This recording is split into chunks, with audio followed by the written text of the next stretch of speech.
So hello everyone. Today I am going to teach you all crutch walking. Crutch walking is again a very important topic, but again ये बहुत ही easy अगर आपको समझ आ जाता है then तो crutch walking is a very easy topic, और अगर नहीं समझ आता तो इससे हार्ड टॉपिक कोई नहीं है. ठीक है, अब क्रच वॉकिंग में भी बहुत सारी चीजें होती हैं. ठीक है, बहुत सारी चीजें होती है क्रच वॉकिंग में पढ़ने के लिए. सबसे पहले तो जो सबसे ज्यादा चीज होती है वो ये चीज होती है कि आपको जो जब हम क्रच ऐसे होल्ड करते हैं तो क्रच को जब हम होल्ड करते हैं तो हमारे एंगल क्या होना चाहिए हमारे हैंड्स का, तो वो एंगल होना चाहिए 15 डिग्री टू 30 डिग्री. ये हमारा जो हैंड्स का है वो एंगल होना चाहिए. ठीक है, उसके बाद हम पढ़ते हैं अब types of gait. Types of gait हमें जैसे कि पता है 4 गेट होते हैं हमारे पास. 2 पॉइंट गेट, 3 पॉइंट गेट, ठीक है, 4 point gait, swing through gait and swing to gate.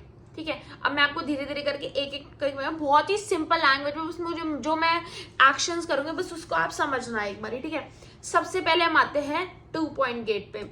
अब 2 पॉइंट गेट क्या होता है कि 2 पॉइंट गेट में क्या होता है कि जब हमारी बॉडी जो है, जो हमारे लेग्स है वो क्या करते हैं, वो वेट बियर कर सकते हैं. अब मेरे लेग्स है, मेरे लेग्स में, मेरे पैरों में इतनी जान है कि वो थोड़ा सा वेट बियर कर सकते हैं. तो 2 पॉइंट का मतलब क्या है, 2 पॉइंट.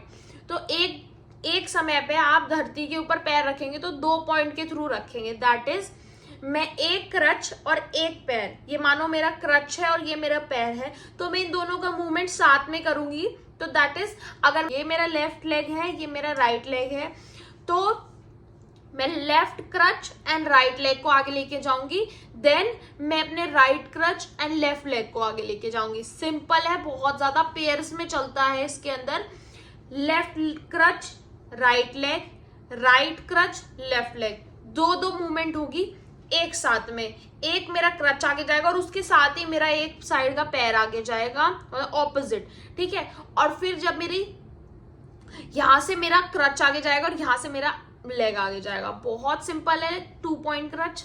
ठीक है, 2 पॉइंट गेट. ठीक है, फिर उसके बाद आता है हमारा 4 पॉइंट गेट. अब 4 पॉइंट गेट में क्या होता है कि मेरे जो लेग्स हैं वो बिल्कुल भी वेट नहीं हैंडल कर सकते. लाइक मेरे लेग्स में बिल्कुल जान नहीं है. दैट इज पुअर मेरा बैलेंस है, पुअर कोऑर्डिनेशन है, तो मैं 4 पॉइंट गेट यूज करूंगी. 4 पॉइंट गेट में क्या होता है कि जैसे मैंने पहले अपना एक क्रच आगे बढ़ाया, जैसे मेरा एक क्रच है, ठीक है, मैंने इस क्रच को आगे बढ़ाया, फिर मैं अपने पैर को लेके आऊंगी. 2 पॉइंट में हम क्या कर रहे थे, एक क्रच भी और लेग दोनों साथ में आगे जा रहे थे. इसमें क्या होगा, एक क्रच देन एक पैर, देन एक क्रच देन एक पैर, ऐसे. समझा? Left crutch right leg, right crutch left leg. समझे? मतलब मैं पहले मूवमेंट करूंगी एक क्रच का. तो मैंने इसको देखो, जब मैंने अपना लेफ्ट क्रच आगे बढ़ाया फिर मैं अपना राइट लेग आगे लेके आऊंगी. लेकिन ये 2 पॉइंट में क्या हो रहा था, दोनों साथ में आ रहे थे. 4 पॉइंट में क्या होता है कि जब मैं अपना लेफ्ट क्रच लेके आई, फिर उसके बाद जब जमीन में मैंने अपना क्रच रख दिया, फिर मैं राइट लेग को लेके आऊंगी. राइट लेग रखने के बाद फिर मैं अपना राइट क्रच लेके आऊंगी, फिर मैं अपना लेफ्ट लेग लेके आऊंगी. I hope this is very simple and you guys are able to understand it. अब हम आते हैं 3 पॉइंट गेट पे. अब 3 पॉइंट गेट के अंदर क्या होता है कि हमारी एक साइड की जो एक्सट्रीमिटीज है वो वीक है.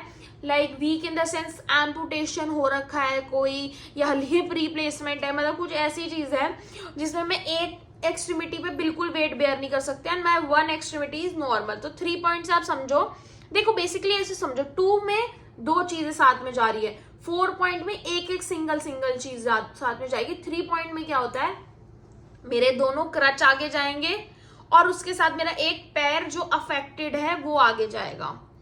मैंने दोनों क्रच उठाए और मैंने एक जो अपना अफेक्टेड पैर है वो भी उसके साथ आगे करा. जो लास्ट मूवमेंट होगी वो मेरी अनअफेक्टेड लेग की होगी. आई होप 3 पॉइंट बहुत ईजी है, it is clear to you all. अब हम आते हैं swing through gait, swing to gait. Swing through gait में क्या, स्विंग टू गेट समझते हैं. पहले तो मैंने अपने क्रच उठाए, ठीक है, अब मैंने अपने क्रच उठाए, मैंने इनको आगे रखा. अब जो मान लो एक इमेजिनरी लाइन है मेरे क्रचेस के बीच में, दोनों क्रच के बीच में मैंने ऐसे क्रच आगे रखे. अब इसमें इमेजिनरी लाइन है, जब मैं अपने पैरों को आगे से उछल के आगे लेके आऊंगी, आपने देखा भी होगा काफी लोगों को, तो जब मैं अपने क्रचेस को आगे लेके आऊंगी तब क्या होगा, जो मेरे क्रचेस है उनके बराबर मेरे पैर आएंगे, बिल्कुल उस इमेजिनरी लाइन के ऊपर, ना एक बूंद आगे ना बिल्कुल पीछे, ठीक है, मतलब बिल्कुल स्विंग टू गेट, ठीक है। स्विंग थ्रू गेट में क्या होता है, through means you are getting through something, you getting forward something.